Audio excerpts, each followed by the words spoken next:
connaissez les écrivains voyageurs, Caril Ferret, lui, est un écrivain globe-trotteur.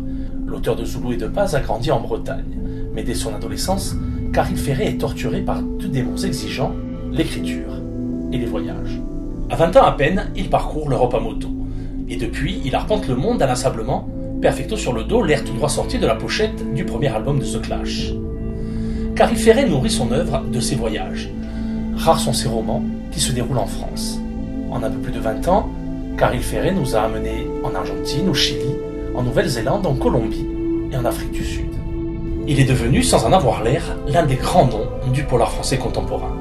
Le genre à vendre plusieurs centaines de milliers d'exemplaires à chacun de ses livres. Son dernier roman, L'Aide, nous plonge dans l'âpre réalité de Norilsk, en Russie, la ville la plus proche du cercle polaire, mais aussi l'une des villes les plus polluées du monde. Pas moins de 70% de la population travaille dans les mines de nickel et de cuivre. La découverte du corps d'un éleveur de rennes et l'enquête qui va suivre vont servir de prétexte à Ferret pour nous offrir un formidable roman noir choral, politique et social, peuplé de personnages inoubliables. Et c'est à Lourdes, à quelques milliers de kilomètres de Norilsk, que Ferret rencontrera les lecteurs corses le 5 juin prochain.